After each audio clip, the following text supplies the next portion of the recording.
အားလုံးပဲမင်္ဂလာပါဒီနေ့မှာတော့ Disney ရဲ့နာမည်ကြီး Theme Park Ride ကိုအခြေခံပြီးရိုက်ကူးထားတဲ့ Haunted Mansion နှစ်ပေါင်း23ဇာတ်ကားကို recap လုပ်ပေးသွားမှာပါတရေကားဆိုပေမဲ့မကြောက်ရပဲခွေနေရမယ်ဒီကားထဲမှာဘာတွေဖြစ်မလဲဆိုတာအတူတူကြည့်လိုက်ရအောင်ဗျာဇလန်အစမှာတော့ Ben ဆိုတဲ့ကင်မရာဆရာလေးဟာသူ့ဇနီးဆုံးသွားပြီးနောက်ပိုင်းဘဝကိုအတိအပြည့်မရှိဖြတ်တန်းနေတာပါတစ်ဖက်မှာလည်း Gabby ဆိုတဲ့အမျိုးသမီးကသူသားလေး Travis နဲ့အတူ New Orleans ကအင်ကြီးတစ်လုံးကိုဇီးပေါ့ပေါ့နဲ့ဝယ်ပြီးပြောင်းလာပါတယ်။ဒါပေမဲ့အိမ်ထဲခြေချပြီးမိနစ်ပိုင်းအတွင်းမှာပဲထူးဆိုင်တဲ့အတန်တွေလှုပ်ရှားမှုတွေနဲ့တရေချောက်တာကိုခံလိုက်ရပါတယ်။သူတို့သားမိကြောက်လန့်နဲ့အိမ်ပြင်ကိုပြီးထွက်ခဲ့ပေမဲ့ပြဿနာကအဲ့ဒီမှာမပြီးသေးပါဘူး။ဒီအိမ်ရဲ့ချိန်စာတော့အိမ်ထဲကိုတစ်ခါဝင်ဖူးရင်အဲ့ဒီလူနောက်ကိုတရေတွေကကတ်ပါလာတာပါ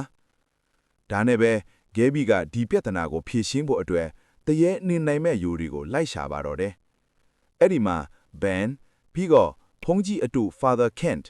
နက်ကတော့ Harriet နဲ့တမိုင်းပညာရှင် Bruce တို့စုမိသွားကြပါတယ်။အစပိုင်းမှာတော့ဘသူမှမယုံကြပေမဲ့တရေတွေကသူတို့အိမ်အထိလိုက်ချောက်တော့မှအားလုံးကဒီအိမ်ကြီးထဲကိုပြန်ဝင်ပြီးအပြေရှာဖို့ဖွင့်လာတာပါ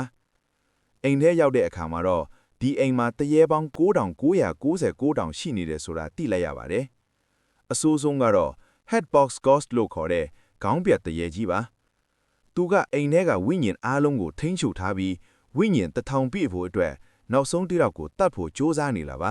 ။အဲ့ဒီပြစ်မှာကတော့ဇနီးတဲ့ကိုလွမ်းဆွတ်ပြီးစိတ်အားငယ်နေတဲ့ Ben ထိနေတာပါ။ဆက်ရှင်တက်လာတာကတော့သူတို့အဖွဲ့ဟာဖန်လုံးထဲက Madam Leota ရဲ့ဝိညာဉ်နဲ့ဆက်သွယ်ပြီးHeadbox Ghost ရဲ့အတိတ်ကိုရှာဖွေကြတဲ့အခါမှာပါဒီတရေကြီးရဲ့နာမည်အငင်းက Alistair Crumb ထူပြီးသူကလူသက်သမားတစ်ယောက်ဆိုတာသိလိုက်ရပါတယ်သူ့ကိုနှိမ်နှင်းဖို့ဆိုရင်သူတက်ရှိထင်ရှားရှိစဉ်ကပစ္စည်းတစ်ခုခုလိုအပ်တာကြောင့် Ben နဲ့ Kent တို့ဟာ Alistair ရဲ့အတုံးအဆန်ကိုလိုက်ရှာရင်းစွန့်စကန်တွေဖွင့်ကြပါတော့တယ်နောက်ဆုံးအဆုံးဖြတ်တိုက်ပွဲမှာတော့ Headbox Ghost